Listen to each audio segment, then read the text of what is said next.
Gente, hoje é quarta-feira e vocês sabem que aqui no canal J Literato, as quartas-feiras são dedicadas a discussões filosóficas e ou históricas. Hoje, especificamente, teremos uma discussão filosófica do mais alto nível, não é? Uma discussão filosófica da mais alta relevância. Deus existe ou não existe? Há possibilidade de provar Deus? De provar a existência de Deus?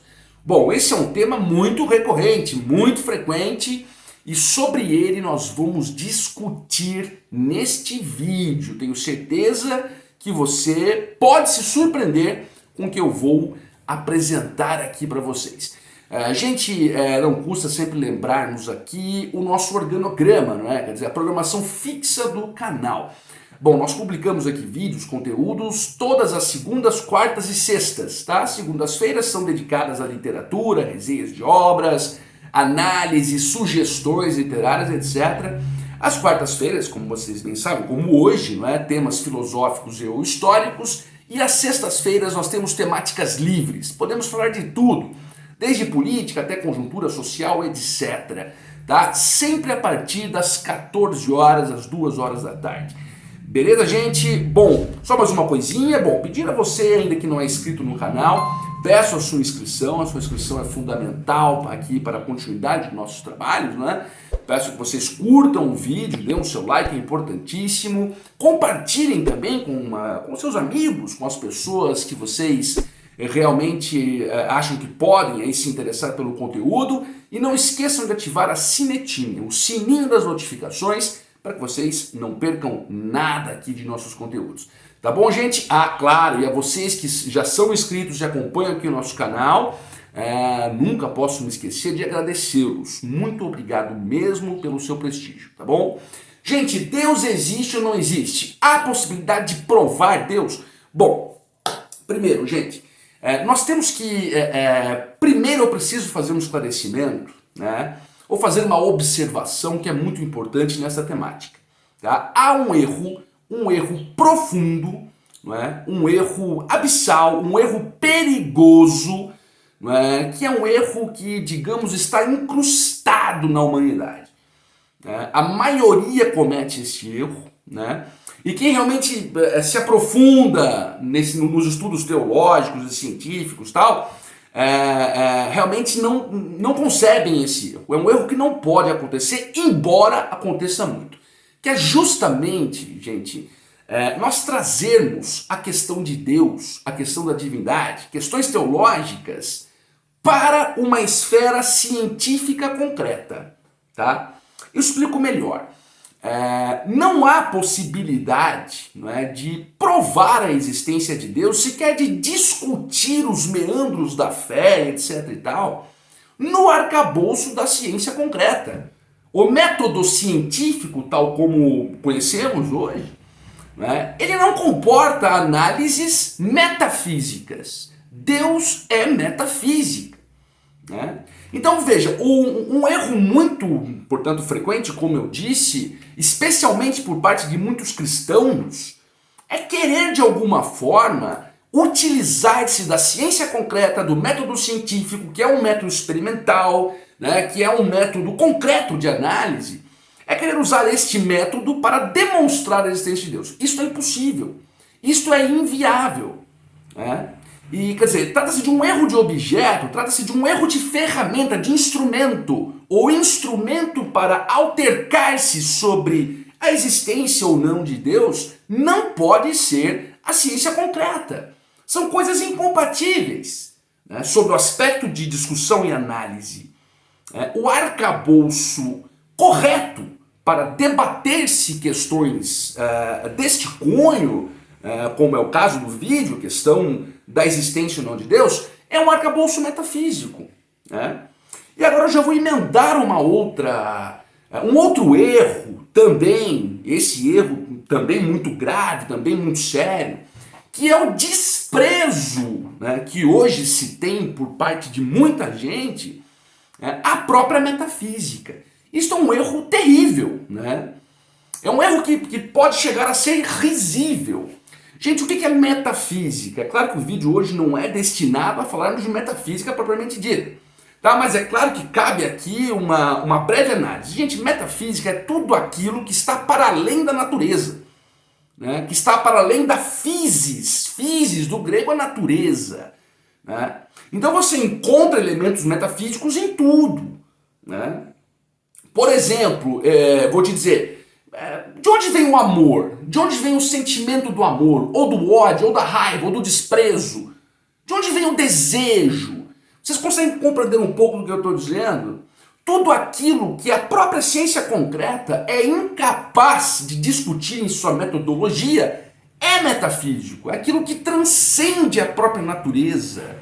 É claro que há uma explicação também importante lá sobre Aristóteles, sobre quem nós vamos falar muito hoje, mas, quer dizer, quando um aluno de Aristóteles estava lá separando as obras do Aristóteles, né, quer dizer, sobre a ética aqui, depois teve sobre a física, physis, natureza, e lá no canto da estante tinha uma outra seção, não é, que daí o próprio aluno falou, metafísica, está depois da física, depois da natureza. Então, enfim, mas veja que a metafísica é este arcabouço mais elevado, né? Imaterial. Né? A metafísica também pode ser compreendida como a análise da causa primeira, de onde vem, quais são as origens não palpáveis dos elementos que temos aqui na existência. Isso é metafísica. E a metafísica ela é importantíssima, que inclusive, veja, a metafísica ela precede a própria ciência concreta. Ciência concreta é um termo que eu utilizo, inclusive, nos meus escritos, tal, que é justamente a ciência tal como conhecida hoje, né, que ganhou ali robustez com o iluminismo, que é um método científico, um método experimental. Essa é a ciência concreta. Percebam que a metafísica ela precede a ciência concreta. A ciência concreta deve ter uma causa, e essa causa também é metafísica. Quer dizer, você pode chegar para um grande cientista e perguntar a ele, olha, de onde vem a sua razão? De onde vem a sua inteligência? Como você pensou neste método? De onde vem o seu pensamento? Isso é metafísico. Então percebam que a metafísica é um outro pilar da existência, por assim dizer, tá? Importantíssimo. E não só a ciência concreta. Portanto, como disse, isso também é um erro. Hoje nós temos muitas pessoas, vejam que elas se mantêm restritas apenas às possibilidades científicas concretas. Tudo aquilo que sai do concretismo científico para essas pessoas que cometem esse erro não presta, não existe, não vale a pena ser discutido. Ao passo que, né, isto que sai da ciência concreta, que é a própria metafísica, precede a própria ciência concreta. Então veja que as discussões de ordem metafísica elas são fundamentais, né? Elas são pilares no que se tange, claro, ao complexo de discussões e análises, elas são pilares importantíssimos, fundamentais, indispensáveis. Né? Portanto, gente, a discussão sobre Deus, sobre sua existência, é uma discussão de ordem metafísica, não é uma discussão de ordem de ciência concreta. É um erro de objeto, é um erro de instrumento ou de ferramenta analítica queremos aplicarmos a ciência concreta, a metodologia científica, a análises teológicas, por exemplo, porque Deus também é metafísica e, portanto, deve ser analisado sob uma ordem metafísica, que é importantíssima, assim como a própria ciência concreta, tá bom? Bom, gente, posto isto, quer dizer, feitas essas duas observações, vamos passar mais precisamente ao tema do vídeo. Deus existe? Há provas da existência de Deus? Aqui vem a resposta. Sim. Sim. Há uma prova, e vejam bem, vou fazer mais uma observação. Quando eu falo em prova aqui, a partir de agora, é a definição de prova no âmbito metafísico, não é a prova no âmbito da ciência concreta. Vejam bem, nós temos que fazer muito bem esta secção. Ciência concreta de um lado e metafísica do outro. Né? Todas com as suas devidas importâncias. Aqui A partir de agora falaremos basicamente de metafísica. Vamos lá. Eu, claro, vou aqui evocar, né, os ensinamentos de um dos maiores filósofos do mundo, que é Aristóteles, o grande grego, né? Aristóteles, que tanto falou sobre a ética, que tanto falou sobre a física, sobre a natureza, é também um grande metafísico. Aristóteles chegou à conclusão, né, pelo método metafísico, que Deus existe e ele pôde provar. Como? Qual foi esta linha de argumentação aristotélica, que é uma linha fantástica de argumentação para demonstrar a existência de Deus? Vamos lá. Aristóteles, gente, ele colocava, veja, alguns elementos como postulados da existência. Então, veja bem, eu vou falar bem devagar para que vocês vão compreendendo de forma bem substanciosa. Potencialidade e atualidade são dois desses elementos. Eu vou falar mais dois daqui a pouco, mas esses dois, eu quero que vocês comecem a compreender isso. Potencialidade e atualidade. Bom, o que é potencialidade para Aristóteles? A potencialidade, tá, é a possibilidade de algum evento subsequente. E a atualidade é a consumação deste evento. Então vamos aqui pegar um exemplo, gente. Veja bem, estou aqui com esta caneta, tá, com este marca-texto. Está aqui na minha mão, acabei de derrubá-lo, certo? Veja bem, este marca-texto só caiu das minhas mãos porque havia a possibilidade dele cair, né? Portanto, tudo o que acontece é uma consequência de uma potencialidade anterior. Agora eu vou citar aqui um terceiro elemento, movimento. Mas veja, a concepção do termo movimento em Aristóteles não é aquela concepção de Newton, do movimento mecânico, não. Movimento, para Aristóteles, vai ser, prestem bem atenção, a transposição do estado de potencialidade para o estado de atualidade. Ou seja, movimento seria o interstício da possibilidade para o fato consumado. Este é o movimento, saindo da potência, indo para o ato consumado. Vocês estão compreendendo? E Aristóteles dizia o seguinte, o mundo inteiro está em movimento o tempo todo, movimento nesse sentido. Por quê? Porque tudo que acontece no mundo é consequência de uma possibilidade anterior. Tudo, né? Se alguém sai de carro e bate esse carro num poste, esse carro só bateu porque havia a possibilidade de ser batido no poste, né? Bom, começou a chover, só choveu porque havia a possibilidade de chover. Vocês estão compreendendo? E assim, tudo que acontece há uma possibilidade precedente. Potencialidade e atualidade. Uma vez mais, para frisarmos bem, potencialidade, a possibilidade de um ato consumado, atualidade, o próprio ato consumado. Bom, e movimento, a transposição de um desses elementos, que é a potencialidade, para o outro elemento, que é a atualidade. Não para por aí. Portanto, aqui nós temos PA, certo? Potencialidade e atualidade. Aristóteles chegou à seguinte conclusão após suas análises profundas. Tá? Para além, tá, da potencialidade, da atualidade e do movimento, que é a transposição de uma para outra, tem de existir um ato anterior à própria potencialidade, anterior à própria possibilidade do fato consumado, né? E este ato anterior, portanto, veja, não é mais PA, né? PA, potencialidade e atualidade, e o movimento, que é a transposição de um para o outro. Não, aqui vai ser APA.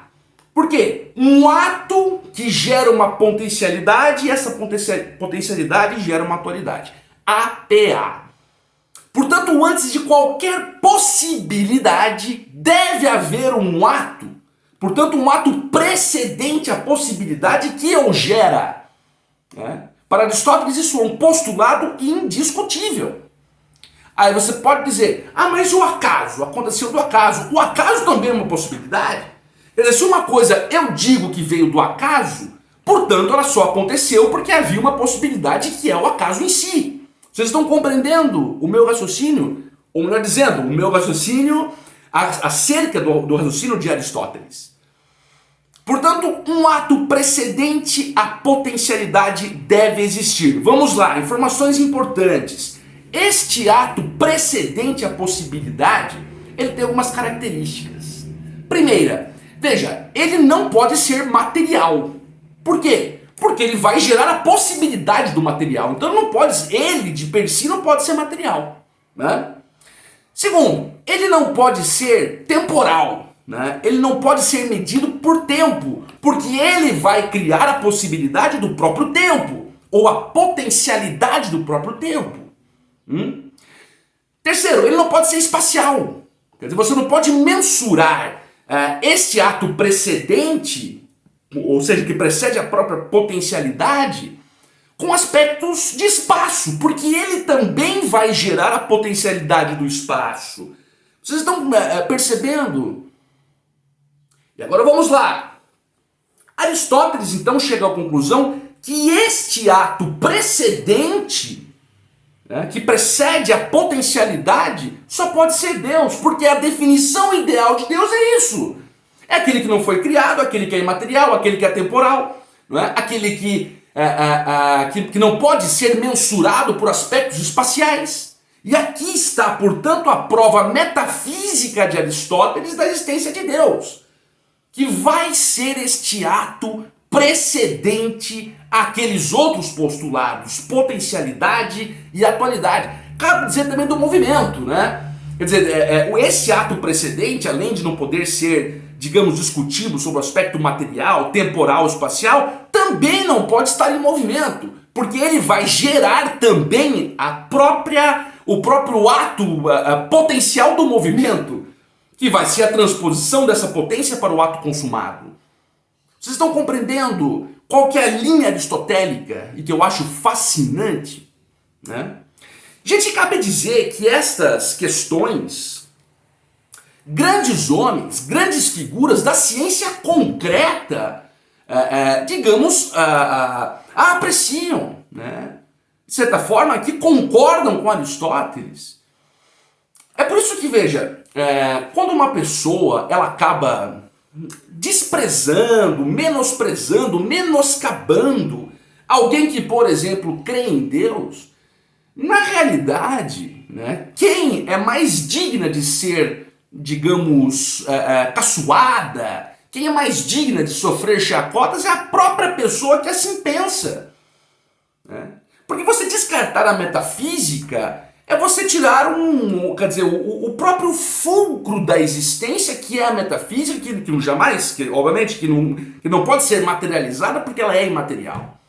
Então você tem nomes importantes, por exemplo, Copérnico, um homem que acreditava em Deus, o próprio Newton, um homem que acreditava, um homem que era religioso, né? Descartes com seu método cartesiano, né? Você tem vários, Johannes Kepler, grande astrônomo e matemático, quer dizer, são nomes da própria ciência concreta, não é, que se submetem a este arcabouço metafísico, né? Portanto, gente, este foi o vídeo, eu não quero que ele fique muito longo, mas é uma reflexão importante, né? É uma reflexão, obviamente, de ordem metafísica, que deve servir, obviamente, de argumento em questões dessa natureza.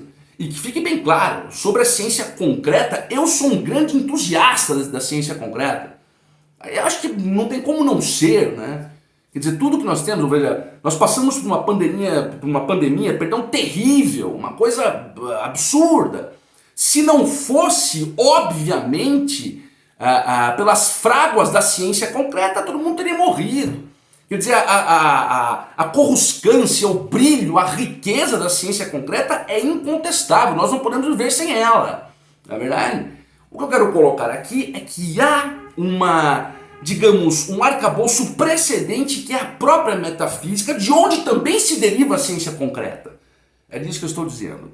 E qualquer discussão em relação a aspectos teológicos, de divindade, sentimentos, situações, para que vocês entendam bem, imateriais, elas estão, quer dizer, elas devem ser ponderadas sobre, ou sob, perdão, o condão da metafísica.